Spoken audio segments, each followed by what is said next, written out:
Nobel prize winner professor Mohammad Yunus के हाल ही में चाइना जाने से साउथ एशियन डिप्लोमेसी, खासकर इंडिया में हलचल मच गई है।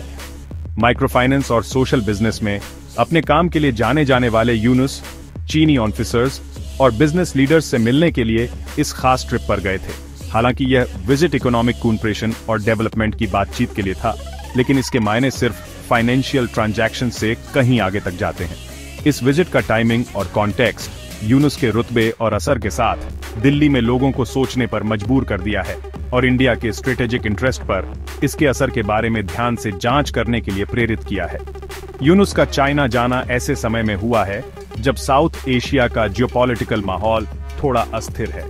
चाइना का एक ग्लोबल इकोनॉमिक पावर हाउस के रूप में उभरना और हाल के सालों में उसकी अग्रेसिव फॉरेन पॉलिसी ने इस क्षेत्र में, खासकर इंडिया में, जो खुद को साउथ एशिया में सबसे ताकतवर देश मानता है, हलचल मचा दी है। इंडिया और चाइना के बीच स्ट्रेटेजिक लोकेशन वाला बांग्लादेश इस जियोपॉलिटिकल खींचतान के बीच में फंस गया है और दोनों पड़ोसियों के साथ अपने रिश्ते बैलेंस करने की कोशिश कर रहा है। इसलिए यूनुस के चाइना विजिट को इस बड़े जियोपॉलिटिकल कॉन्टेक्स्ट में देखा जाना चाहिए। दुनिया भर में सम्मानित व्यक्ति होने के नाते और इस क्षेत्र के इकोनॉमिक और डेवलपमेंटल चैलेंजेस की गहरी समझ के साथ उनकी बातों को काफी महत्व दिया जाता है। इसलिए उनके इस विजिट ने कई तरह के कयास और विश्लेषणों को जन्म दिया है और एक्सपर्ट्स और पॉलिसी मेकर्स इस डिप्लोमेटिक पहल के पीछे के असली इरादों और साउथ एशिया के भविष्य पर इसके संभावित असर को समझने की कोशिश कर रहे हैं। इस जियोपॉलिटिकल साजिश के केंद्र में एक बहुत ही स्ट्रेटेजिक जगह है, इंडिया का नॉर्थ ईस्ट, जिसे अक्सर सेवन सिस्टर्स कहा जाता है। 7 राज्यों अरुणाचल प्रदेश, असम, मणिपुर, मेघालय, मिजोरम, नागालैंड और त्रिपुरा का यह समूह इंडियन यूनियन में एक खास और सेंसिटिव जगह रखता है। सिलीगुड़ी कॉरिडोर नामक जमीन की एक पतली पट्टी से बाकी इंडिया से जुड़ा सेवन सिस्टर्स भारत के बाकी हिस्सों की तुलना में साउथ ईस्ट एशिया के ज्यादा करीब है। इस भौगोलिक स्थिति का इंडिया के स्ट्रेटेजिक कैलकुलेशन पर गहरा असर पड़ता है। सेवन सिस्टर्स चाइना, म्यांमार और बांग्लादेश सहित कई पड़ोसी देशों के साथ बॉर्डर शेयर करती है, जिससे यह क्षेत्र जियोपॉलिटिकल राइवलरी का केंद्र बन गया है। इसके अलावा यह क्षेत्र तेल, प्राकृतिक गैस और हाइड्रो पावर जैसे प्राकृतिक संसाधनों से भरपूर है, जो इसे अपने पड़ोसियों की नजर में एक आकर्षक इनाम बनाता है। इस मुश्किल में और बढ़ोतरी इस क्षेत्र के उग्रवाद और जातीय अशांति के इतिहास से होती है। अलगाववादी आंदोलन और सशस्त्र समूह लंबे समय से सेवन सिस्टर्स में सक्रिय हैं, जो ऐतिहासिक शिकायतों, जातीय तनाव और अविकसितता के जटिल मेल से प्रेरित हैं। यह अस्थिर माहौल अक्सर पड़ोसी देशों में फैल गया है, जिससे क्षेत्रीय सुरक्षा की स्थिति और भी जटिल हो गई है। इसलिए इंडिया के लिए सेवन सिस्टर्स सर्वोपरि रणनीतिक महत्व का क्षेत्र है, जिसके लिए सुरक्षा चिंताओं, विकास की आकांक्षाओं और पड़ोसी देशों के साथ जटिल संबंधों को प्रबंधित करने की आवश्यकता के बीच एक नाजुक संतुलन की आवश्यकता है। साउथ एशिया में चाइना की बढ़ती दिलचस्पी कोई राज नहीं है। अपनी महत्वाकांक्षी बेल्ट एंड रोड इनिशिएटिव के तहत बीजिंग इस क्षेत्र में अपनी आर्थिक और सामरिक उपस्थिति का विस्तार करने की सक्रिय रूप से मांग कर रहा है। बुनियादी ढांचा परियोजनाओं, ऊर्जा पाइपलाइनों और बंदरगाह सुविधाओं में भारी निवेश कर रहा है। इस आक्रामक रुख ने भारत में चिंताएं पैदा कर दी हैं, जो बीआरआई को चीन द्वारा भारत को घेरने और उसके क्षेत्रीय प्रभुत्व को चुनौती देने के एक छिपे हुए प्रयास के रूप में देखता है। अपने रणनीतिक स्थान और प्रचुर संसाधनों के साथ सेवन सिस्टर्स दक्षिण एशिया में चीन की रणनीतिक गणना के केंद्र बिंदु के रूप में उभरा है। अरुणाचल प्रदेश पर भारत के साथ बीजिंग का लंबे समय से चला आ रहा क्षेत्रीय विवाद, जिसे चीन दक्षिण तिब्बत के रूप में दावा करता है, द्विपक्षीय संबंधों में एक प्रमुख अड़चन बना हुआ है। हाल के वर्षों में चीन ने विवादित सीमा पर अपनी सैन्य उपस्थिति बढ़ा दी है, जिससे भारत के साथ तनाव बढ़ गया है। क्षेत्रीय विवादों से परे सेवन सिस्टर्स में चीन की रुचि आर्थिक विचारों से भी प्रेरित है। तेल, प्राकृतिक गैस और जल विद्युत के इस क्षेत्र के विशाल भंडार चीन के लिए एक आकर्षक संभावना का प्रतिनिधित्व करते हैं, जो लगातार अपनी ऊर्जा जरूरतों को सुरक्षित करने की कोशिश कर रहा है। इसके अलावा सेवन सिस्टर्स चीन को बंगाल की खाड़ी के लिए एक संभावित भूमि मार्ग प्रदान करता है, जो वैश्विक शिपिंग लेन में एक महत्वपूर्ण अड़चन मलक्का जलड मरुमध्य को दरकिनार करता है। इस रणनीतिक अनिवार्यता ने चीन को पड़ोसी म्यांमार में बुनियादी ढांचा परियोजनाओं में भारी निवेश करने के लिए प्रेरित किया है, जो भारतीय क्षेत्र को दरकिनार करने वाले वैकल्पिक व्यापार मार्ग बनाने की मांग कर रहा है। इंडिया और चीन के बीच स्थित बांग्लादेश खुद को इस जियोपॉलिटिकल राइवलरी के बीच फंसा हुआ पाता है। ढाका के पारंपरिक रूप से नई दिल्ली के साथ घनिष्ठ संबंध रहे हैं, जिसने 1970 में बांग्लादेश के जन्म में महत्वपूर्ण भूमिका निभाई थी। हालांकि हाल के वर्षों में बांग्लादेश ने अपने विदेशी संबंधों में विविधता लाने की मांग की है, चीन के साथ घनिष्ठ संबंध बनाए हैं, जो एक प्रमुख व्यापारिक भागीदार और निवेशक के रूप में उभरा है। हाल के वर्षों में यह संतुलनकारी कार्य तेजी से नाजुक होता जा रहा है, क्योंकि भारत और चीन के बीच प्रतिस्पर्धा तेज हो गई है। बांग्लादेश अपने आर्थिक विकास को गति देने के लिए विदेशी निवेश और विकास सहायता को आकर्षित करने का इच्छुक है, और वह इस प्रयास में भारत और चीन दोनों को संभावित भागीदारों के रूप में देखता है। हालांकि ढाका किसी भी शक्ति पर अत्यधिक निर्भर होने से भी सावधान है, अपनी रणनीतिक स्वायत्तता बनाए रखने की मांग कर रहा है। इसलिए यूनुस के चीन दौरे ने बांग्लादेश के संतुलनकारी कार्य में जटिलता की एक नई परत जोड़ दी है। सेवन सिस्टर्स में चीनी आर्थिक गतिविधि के लिए बांग्लादेश को प्रवेश द्वार के रूप में इस्तेमाल करने के उनके प्रस्ताव ने नई दिल्ली में भौहें चढ़ा दी हैं, जो प्रस्ताव को संदेह की दृष्टि से देखता है।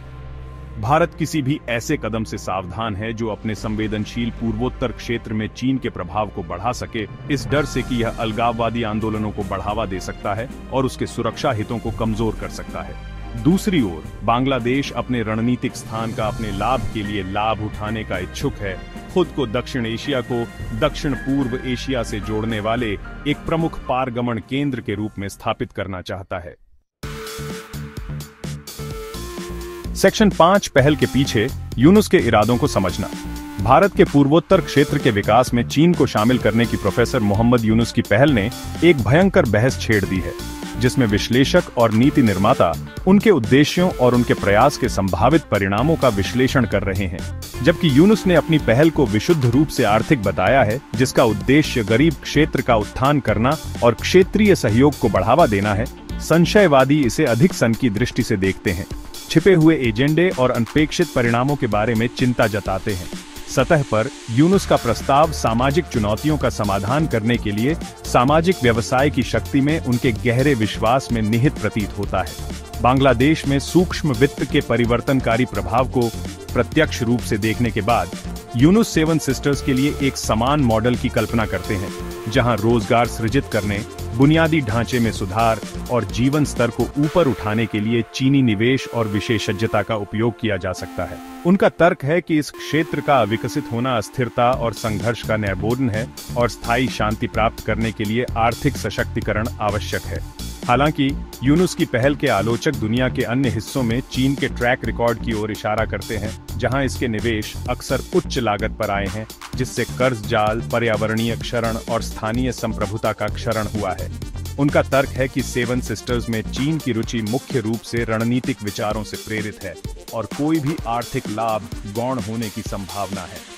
इसके अलावा वे चिंता व्यक्त करते हैं कि यूनुस की पहल अनजाने में इस क्षेत्र में मौजूदा तनावों को बढ़ा सकती है, चीन के हाथों में खेल सकती है और भारत के सुरक्षा हितों को कमजोर कर सकती है। सेक्शन 6 एक उभरता हुआ साया, भारतीय हितों के लिए संभावित खतरे। भारत के पूर्वोत्तर में बढ़ते चीनी प्रभाव की संभावना नई दिल्ली के लिए कई खतरे पैदा करती है। भारत लंबे समय से सेवन सिस्टर्स को अपने कमजोर पेट के रूप में देखता रहा है, जो एक ऐसा क्षेत्र है जो उग्रवाद, जातीय संघर्ष और अविकसितता से ग्रस्त है। इस संवेदनशील क्षेत्र में चीन के पैर जमाने का खतरा आर्थिक विकास की आड़ में भी भारतीय रणनीतिकारों के लिए एक बुरे सपने जैसा परिदृश्य है। प्राथमिक चिंताओं में से एक यह है कि सेवन सिस्टर्स में बढ़ते चीनी निवेश से इस क्षेत्र में अलगाववादी आंदोलनों को बढ़ावा मिल सकता है। चीन का पूर्वोत्तर भारत में उग्रवादी समूहों को गुप्त समर्थन प्रदान करने का इतिहास रहा है। उनका इस्तेमाल भारत के खिलाफ लाभ के रूप में करता रहा है, जबकि बीजिंग ने आधिकारिक तौर पर ऐसी किसी भी भागीदारी से इनकार किया है। लेकिन इस बात के पर्याप्त सबूत हैं कि चीनी हथियार और धन इन समूहों के हाथों में पहुंच गए हैं। एक और चिंता यह है कि चीन इस क्षेत्र में राजनीतिक प्रभाव डालने के लिए अपने आर्थिक दबदबे का इस्तेमाल कर सकता है। जैसे जैसे चीनी निवेश आएगा और बुनियादी ढांचा परियोजनाएं आकार लेंगी, बीजिंग स्थानीय सरकारों से रियायतें प्राप्त करने के लिए अपने उत्तोलन का उपयोग कर सकता है, संभावित रूप से भारत की संप्रभुता और क्षेत्रीय अखंडता को कमजोर कर सकता है। इसके अलावा इस क्षेत्र में बढ़ती चीनी उपस्थिति का भारत की सीमा सुरक्षा पर भी प्रभाव पड़ सकता है। चीन पहले ही भारत के साथ विवादित सीमा पर अपनी सैन्य उपस्थिति बढ़ा रहा है और सेवन सिस्टर्स में कोई भी और घुसपैठ केवल चीन के हाथ मजबूत करने का काम करेगी।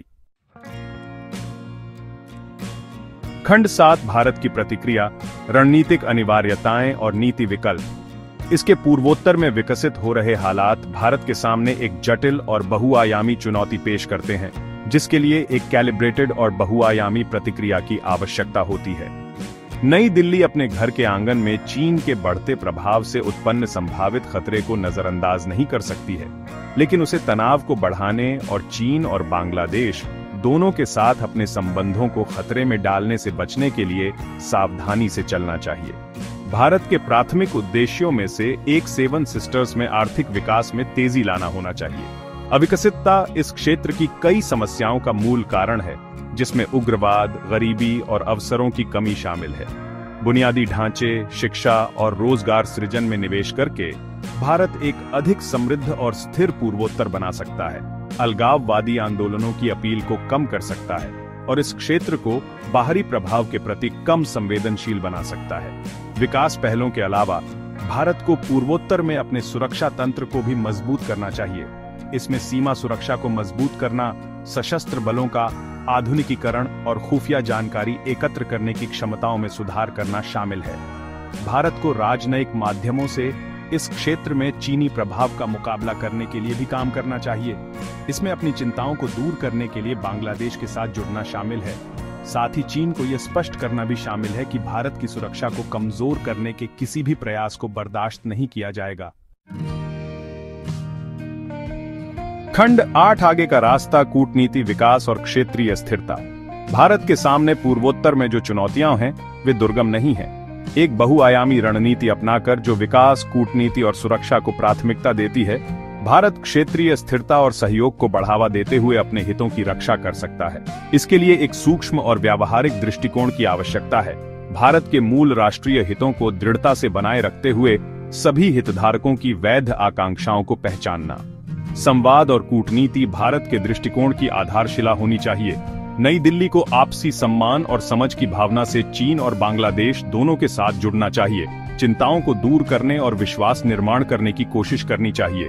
भारत को व्यापार, संपर्क और आतंकवाद जैसे सामान्य हित के मुद्दों पर सहयोग को बढ़ावा देने के लिए मौजूदा क्षेत्रीय मंचों जैसे कि दक्षिण एशियाई क्षेत्रीय सहयोग संघ या सार्क और बंगाल की खाड़ी बहुक्षेत्रीय तकनीकी और आर्थिक सहयोग पहल या बिम्स्टेक का लाभ उठाना चाहिए। साथ ही भारत को सेवन सिस्टर्स में आर्थिक विकास को बढ़ावा देने के अपने प्रयासों को दोगुना करना चाहिए। इसके लिए एक निरंतर और व्यापक दृष्टिकोण की आवश्यकता है जो इस क्षेत्र की अनूठी चुनौतियों का समाधान करे, जिसमें इसकी दूरदर्शिता, कठिन भूभाग और जातीय विविधता शामिल है। भारत को बुनियादी ढांचे, शिक्षा, स्वास्थ्य सेवा और कौशल विकास में निवेश को प्राथमिकता देनी चाहिए, जिससे व्यवसायों के फलने फूलने और रोजगार सृजित करने के लिए एक सक्षम वातावरण तैयार हो सके। खंड 9 निष्कर्ष, दक्षिण एशियाई भू राजनीति में एक नया युग। भारत के पूर्वोत्तर क्षेत्र के विकास में चीन को शामिल करने की प्रोफेसर मोहम्मद यूनुस की पहल ने दक्षिण एशियाई भू राजनीति की बदलती रेत पर ध्यान केंद्रित किया है। यह क्षेत्र एक चौराहे पर है। चीन के उदय, भारत के पुनरुत्थान और आर्थिक हितों, रणनीतिक प्रतिद्वंद्विता और ऐतिहासिक विरासतों के जटिल परस्पर क्रिया से जूझ रहा है। आगे का रास्ता चुनौतियों से भरा है, लेकिन यह सहयोग और साझा समृद्धि के अवसर भी प्रस्तुत करता है। सभी हितधारकों के हित में एक अधिक स्थिर, एकीकृत और समृद्ध दक्षिण एशिया की दिशा में काम करना है, जहां मतभेदों को बातचीत और कूटनीति के माध्यम से हल किया जाता है और जहां आर्थिक विकास सभी को लाभ पहुंचाता है। इसके लिए शांति, आपसी सम्मान और साझा आधार की खोज के लिए एक साझा प्रतिबद्धता की आवश्यकता है। आज किए गए विकल्प आने वाली पीढ़ियों के लिए दक्षिण एशिया के भाग्य को तय करेंगे।